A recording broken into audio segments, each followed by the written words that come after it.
Fala pessoal, estamos nós aí mais uma vez com mais um vídeo no canal Tem Que Ter Base. Você que tem nos acompanhado, Deus te abençoe grandemente. E hoje nós vamos falar sobre algo que fala muito aos nossos corações e o tema central será o seguinte: o que Deus quer fazer através de nós. Como é que você tem se posicionado diante daquilo que Deus ele tem falado ao seu coração? Queria ler um texto com vocês que se encontra lá no livro de Lucas, capítulo de número 5, versículo de número 12, que diz o seguinte: aconteceu que, estando numa das cidades, um homem cheio de lepra, vendo Jesus, prostrou-se, com o rosto em terra, e rogou-lhe: Senhor, se quiseres, podes limpar-me. Jesus, estendendo a mão, tocou, dizendo: quero ser limpo. Quero ser limpo. Imediatamente a lepra desapareceu dele. Vou até marcar aqui na minha Bíblia, na parte que diz assim: Jesus, estendendo a mão, tocou. Irmãos, é algo muito tremendo essa passagem, porque nós estamos falando de um leproso, de alguém que não poderia ser tocado porque era considerado imundo, ele era separado. E Jesus ele não poderia tocar naquele homem, porque Jesus, ao tocar nele, Jesus também seria considerado imundo. Não poderia. A Bíblia vai falar lá em Levítico e também no livro de Números que quando alguém tocava em alguma coisa imunda ou em alguma pessoa imunda, essa pessoa também se tornava imunda. E Jesus ele teria que se afastar daquela pessoa, Jesus ele teria que se distanciar, mas só que conhecendo Jesus e entendendo quem é Jesus, Jesus jamais se afasta dos necessitados, ao contrário, Jesus sempre ia para cima dos necessitados, Jesus sempre ia ao encontro dos necessitados.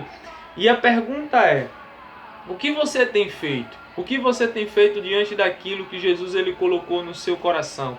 Como você tem se posicionado? Como você tem realmente caminhado? Jesus ele não podia tocar naquela pessoa, Jesus ele não podia tocar naquele homem. E muitas vezes, irmãos, a gente se encontra dessa forma. Nós estamos em uma situação tão crítica que ao entrar no ônibus, né, as pessoas, eu entro dentro de um ônibus, as pessoas estão tudo de máscara, as pessoas estão tudo ali com medo, tudo de luva, se precavendo. Se tiver alguma vaga no ônibus, as pessoas preferem não sentar um do lado do outro, preferem em pé. Mas eu fico me perguntando, como Jesus reagiria a essa situação? Mas já sei, muitas pessoas irão dizer, mas é Jesus. Jesus ele curava, Jesus ele operava milagres, Jesus não tem como comparar. Era Jesus. Jesus ele podia tocar, Jesus ele poderia fazer, mas um de nós não, a gente não pode fazer, a gente não pode tocar. Irmãos, eu vou trazer um pouco mais à frente de Cristo e a gente vai ver sobre grandes evangelistas, a gente vai ver sobre homens como David Brenner, como John Wesley, como Carlos Finney, como Moody, homens que perderam muitas vezes suas esposas, seus filhos por conta de enfermidade, porque foram pregar o evangelho, levar a palavra para certos países, certas regiões onde tinha muitas doenças e contraíram malária, contraíram tantas outras enfermidades, perdendo assim muitas vezes filhos, muitas vezes esposas. E talvez a gente poderia olhar para esses caras e dizer assim que esses caras eram uns irresponsáveis, porque levaram sua família, porque levaram os seus entes queridos para situações de perigo. Mas quando nós vamos ver relatos, irmãos, nós vamos ver que realmente esses homens foram considerados verdadeiros heróis na fé, porque levaram o evangelho aonde ninguém queria ir, levaram o evangelho a lugares que pessoas não queriam entrar, mesmo eles sabendo que poderiam contrair enfermidades, contrair doenças que poderiam levar à sua morte, e assim como levou à morte de muitas esposas dele, muitos filhos, mas eles não temeram, eles não recuaram. Irmãos, quando a gente entende que Jesus ele diz assim: se crerdes, fareis obras maiores do que as que eu fiz. Muitos teólogos vão dizer assim: não, mas aí Jesus ele está falando de obra porque é algo elevado à pregação para a quantidade de pessoas. Outras vão falar no literal mesmo, outros teólogos vão falar no literal. Não, Jesus também está falando de obras mesmo, de feitos. Irmãos, uma coisa eu quero te dizer, que após a morte de Jesus na cruz, após a ascensão, Jesus ele deixa o Espírito Santo. E aí o apóstolo Paulo, escrevendo a carta aos Coríntios, ele vai trazer algo muito intenso. Ele vai falar dos dons que nós recebemos, dons de cura, dons de milagre, dons de maravilha, profecias, dons de fé. E isso, irmãos, é o que tem que ser usado. E a Bíblia fala que esses dons é usado para a edificação da igreja, do corpo de Cristo. Eu vi uma postagem esses dias no Facebook, eu não sou muito de comentar Facebook de ninguém, porque eu acho que se você tem o seu Facebook, é seu, você posta o que você quiser e, enfim, fica a seu critério. Eu só observo e eu comento sem citar nomes em vídeo, alguma coisa, porque aí eu não comprometo ninguém. Mas eu vi uma postagem que a pessoa dizia o seguinte, o coronavírus foi bom para duas coisas.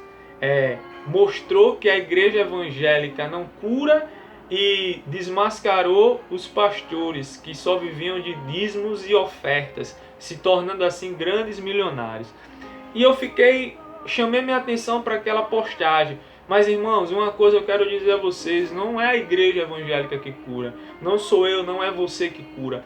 Quem cura, irmão, é Deus. A Bíblia vai falar no livro de Coríntios que o Espírito Santo opera como lhe apraz. Não sou eu que curo. Não é irmão A, pastor B, pastor C que cura. É o Espírito Santo que nos usa para fazer tal milagre. Mas, irmãos, desde o princípio, desde Gênesis até Apocalipse, se Deus não quiser fazer, Ele não vai fazer. Irmãos, eu já vi na Bíblia Jesus ressuscitar um homem que era seu amigo, mas já vi na Bíblia Jesus não fazer nenhuma atuação quando o seu primo perdeu a cabeça. Eu já vi na Bíblia, irmão, jovem que nem Tiago ser decapitado, jovem que nem Estevão morrer apedrejado. E a pergunta é, se esses jovens estavam pregando a palavra, propagando o evangelho, por que Deus não livrou? Irmão, porque o trabalhar de Deus é diferente do nosso. Agora, se você vai passar isso para uma pessoa que ela não é espiritual, que ela não tem um entendimento, você acha que ela vai entender? Ela vai achar que Deus é um Deus ruim, é um Deus perverso, é um Deus que quer destruir. Você acha que ela vai entender? Não vai entender. Porque o apóstolo Paulo, quando ele escreve, ele diz assim, só discerne as coisas espirituais aqueles que são espirituais. Então, irmãos, vai ter situações que nesse tempo Deus vai dizer assim, vai naquela pessoa lá, tá vendo aquela casa lá, a pessoa está com tal enfermidade, a pessoa está com Covid-19, a pessoa está com doença tal, doença A, doença C, você vai ter que ir lá, você vai ter que estender suas mãos, você vai ter que ungir, você vai ter que orar. Para muitos dos seus familiares, para muitos dos seus amigos, para muitas pessoas irão dizer assim, isso é loucura, você não pode fazer isso, você tem que orar daqui mesmo, você está comprometendo toda a sua família. Mas só que você tem que entender uma coisa, meu amado. Se Deus estiver te enviando, se Deus estiver te mandando, você tem que obedecer. Você tem que ir. Sabe o que é que falta na igreja de hoje? Sabe o que é que falta para a igreja de hoje? A igreja primitiva, a igreja do século 17. E comparado à igreja de hoje, o que falta é algo muito simples, com duas letras: fé. O que falta é só ter fé, irmão. É por isso que Jesus ele fala, quando a palavra fala sem fé, é impossível agradar a Deus. Sem fé é impossível agradar a Deus. Então é algo muito simples que falta. É uma palavra com duas letras, fé. Então quando nós temos fé, nós começamos a agir. Mas você pode dizer, Wendson, mas eu sou cheio de fé, eu sou cheio de fé, eu sou cheio de fé. E o que é que está faltando para você usar a sua fé? Já sei. Está faltando, sabe o quê? Amor.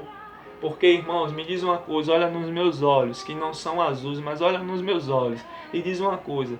Se fosse um ente querido teu, se fosse alguém teu, sangue do teu sangue, que tivesse com um problema, será que tu ia lá orar por ele? Será que tu ia estender as mãos? Aí você vai dizer, claro que eu ia. Por que você iria? Porque você ama? Você vai dizer, não, porque eu amo, porque é minha mãe, meu filho, meu pai, meu marido, minha esposa.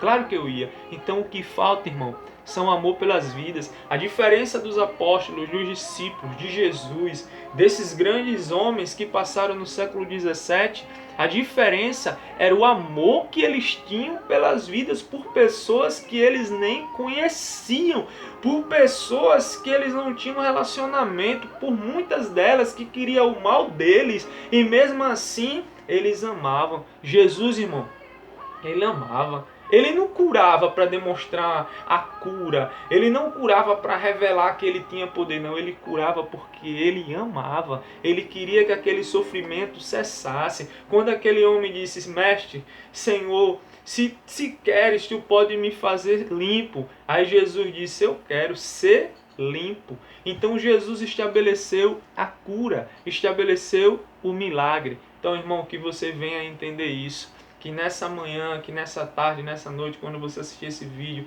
você venha entender que Deus tem algo contigo. Não é hora de recuar, é hora da igreja avançar, é hora da igreja ir adiante, é hora da igreja crescer na essência do Evangelho. Que Deus abençoe tua vida. Permanece firme. Escuta a voz de Deus, torna-se sensível à voz do Espírito Santo, porque Ele tem algo especial para ti nesses dias. Que Deus te abençoe, compartilha, curte, comenta esse vídeo e vamos estar junto nos próximos vídeos, se Deus assim permitir.